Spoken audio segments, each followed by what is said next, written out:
Maraming tao ang may maling pananaw na kung di sila naniniwala sa kulam ay di sila maapektuhan nito. Subalit ito ay lubos na malayo sa katotohanan. Ang tahasang pagtanggi sa paniniwalang ito ay siya pangang magsisilbing kahinaan na maaaring magamit ng kampo ng kadiliman.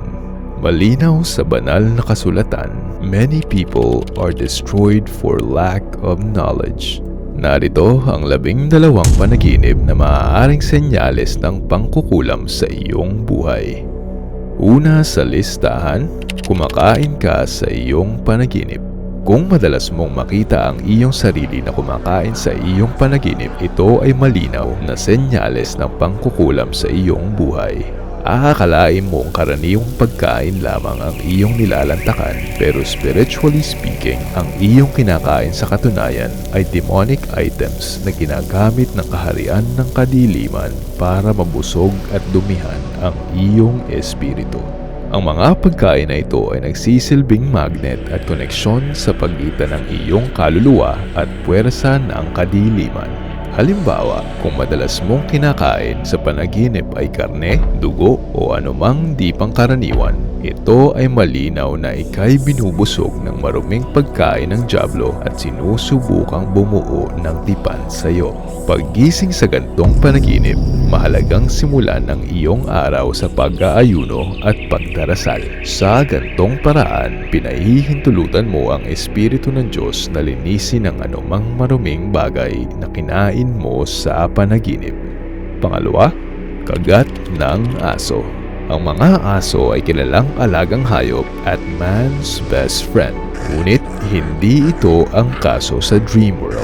Doon, sila ay maaaring mag-ibang hugis at anyo. Dahil ang mga aso ay madalas na alagang hayop sa bahay, ang gantong uri ng pangkukulam ay maaaring galing sa mga taong kilala mo o malapit sa iyo. Hindi malayong may kaaway ka sa iyong sariling pamamahay. Pero hindi ko ibig sabihin na may mangkukulam sa iyong pamilya. Maaaring ito'y nag-uugat sa pagtataksil at sa wing mga relasyon at senyales lang ito na maaaring ikaw ay inaatake ng isang taong hindi mo inaakala. Pangatlo, patay o namatay na mga tao. Kung ikaw ay nananaginip ng mga taong sumakabilang buhay na, especially mga yumao mong kabag-anak, maaaring ang iyong panaginip ay nagbubunyag ng generational curses, mga sumpa na nanggaling pa sa iyong mga ninuno. Ang mga sumpang ito ay maaaring bumabalot sa iyong buhay o aktibo nang umi-impluwensya dito. Ang mga kamag-anak na nakikita mo sa iyong panaginip ay hindi mismong mga mahal mo sa buhay. Sa halip, sila ay mga espiritu na nagpapatupad ng generational na mga sumpa. Trabaho lang, ika nga, na sa kasamaang palad ay pinamana pa sa inyo ng iyong mga ninuno o lumipas ng mga kamag-anak. Nakakalungkot, nakakadismaya, pero anumang pakikipag-ugnayan ng nananaginip sa mga espiritong ito ay maaaring magresulta sa consequences sa hinaharap. Pinapatuloy nito ang mga negatibong enerhiya at nagre-resulta sa kabiguan at mga trahedya. Nabanggit sa Biblia na ang Diyos ay Diyos ng mga buhay at hindi ng mga patay. Kahit na habang buhay mananatili sa atin ang alaala ng ating mga mahal sa buhay, lagi nating isaisip na maaaring magamit ng dyablo ang kanilang mga anyo o larawan para tayo'y linlangin. Sabi rin sa Biblia na di dapat natin kontakin ang mga yumao at maging humingi ng payo. Pero sa kabilang banda, ang pananaginip sa mga yumao ay maaari ring senyales na nasa panganib ang iyong buhay. Maaaring ang espiritu ng kamatayan ay umaaligid sa iyo, ngunit ito'y hindi dapat katakutan. Ang dapat mong gawin ay manalangin at hilingin sa Diyos na ikaw ay iligtas. Pang-apat, pambubugbog o pakikipag-away. Nanaginip ka na ba na ikaw ay binubugbog o ginugulpi ng mga tao. Ito'y malinaw na senyales na ikaw ay nakakaranas ng spiritual attack. Iyong unawain na hindi mahalaga kung kilala mo man ang mga nanggugulpi sa iyo o hindi. Ang importante ay maaaring sinasabi sa iyo ng iyong panaginip na may pagtataksil at puot na nagmumula sa mga hindi mo inaasahang tao sa iyong buhay. At ang iyong espiritu ay inaatake ng puwersa ng kadiliman.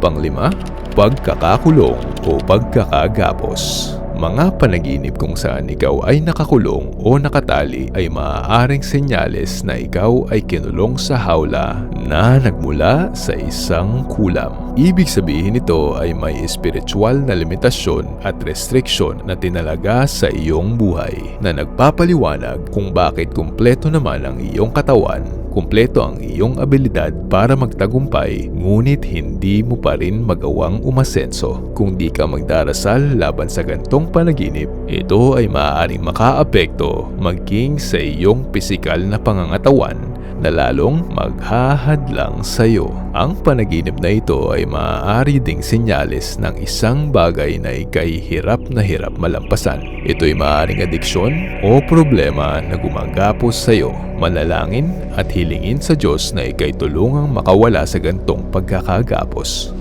Pang-anim, pakikipagtalik.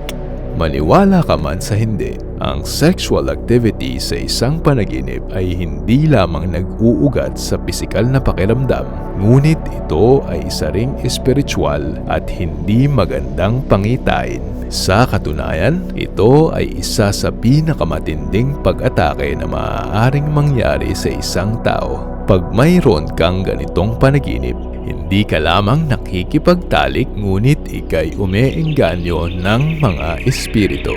Sa katunayan, sino pa man ang makita mong tao sa iyong panaginip na kaakit-akit at kapareha, huwag na huwag kang papalinlang dahil ito ay mga kampon ng kadiliman na layuning magtanim ng binhi ng pagnanasa at kahinaan para dumihan ang iyong kaluluwa. Ito'y para magtatag ng masamang tipan na magdudulot ng negatibong epekto sa iyong buhay. Ilang halimbawa nito, marahil ika'y nahihirapan magpakasal o sa mga may pamilya, karaniwang mga problema sa mag-asawa o problema sa pera o maging mga mag-partner na nahihirapang magbuntis kung iyon man ang iyong ninanais. Kaya sa sunod mong gantong panaginip, huwag baliwalain dahil ito'y hindi normal at talaga namang dapat bigyang pansin.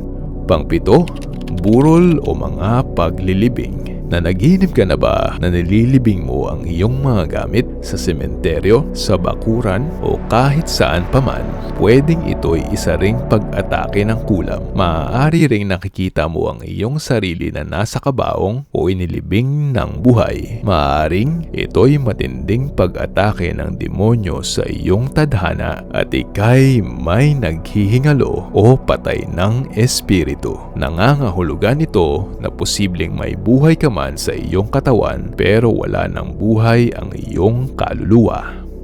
Pangwalo, mga daga at ipis. Ang mga daga at ipis ay peste na nagdudulot ng katampaysanan. Sa mga panaginip, ito'y senyales ng kasakiman at kasamaan sa isang bahay. Ito rin ay senyales ng masasamang espiritu na pinadala ng isang kulam. Mga pesteng sinisira ang iyong mga gamit o papeles, ito'y marahil dyablo na umaatake sa iyong hanapbuhay o karir. Maaari ring pagsira sa iyong mga food supplies, ito ay pag-atake sa iyong mga naipundar at resources. Kung di ka magdarasal laban dito, ito'y maaaring masalin sa pisikal na anyo. Pang-siyam, pagkalbo o paggupit ng iyong buhok. Ang panaginip kung saan inaahit o pinuputol ang iyong buhok ay nagpapahiwatig ng pag-atake sa iyong dangal at reputasyon. Huwag na huwag mo itong papasawalang bahala dahil ito yung mga tipon ng pag-atake na nakatarget sa iyong karir, pagkatao at dangal sa mata ng ibang tao. Kahit pa nga ito'y wig lamang o hair attachments, ang buhok ay may kaugnayan sa iyong pisikal na anyo at reputasyon. Pang-sampu, dugo.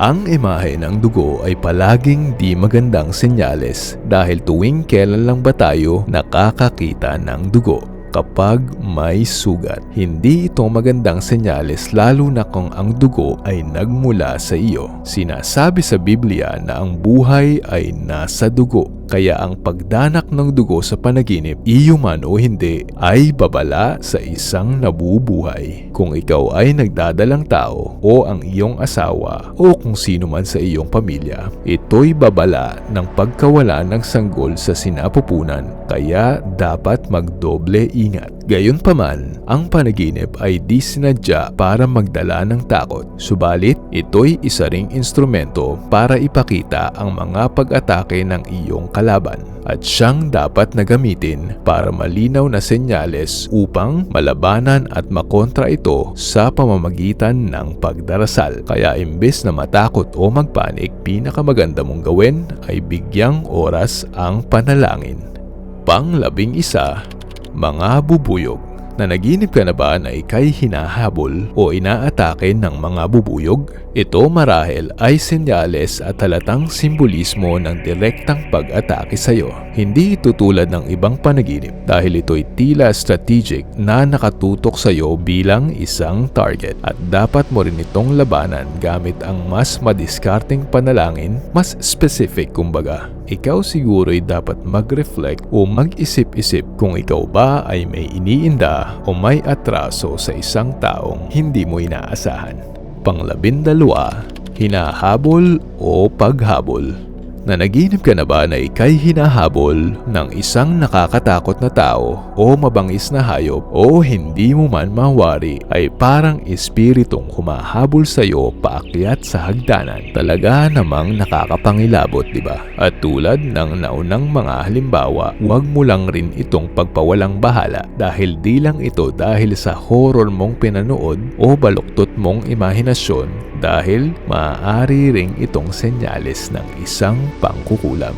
Yes, you heard me right. Ito'y hindi lang tungkol sa pagtakas sa isang bagay sa iyong panaginip, ngunit ito'y tungkol rin sa iyong pakiramdam sa totoong buhay. Alam mo yung feeling na para kang hinahabol kahit wala namang tao sa paligid mo? O ika'y naglalakad sa isang madilim na eskinita? Parang ganon. Kaya ano pa nga bang iyong gagawin? Maghunos dili, huminga ng malalim at kumalag sa iyong panaginip. Laging tatandaan na ang Diyos lamang ang may lubos na kapangyarihan para ika'y mailigtas sa mga gantong kapahamakan.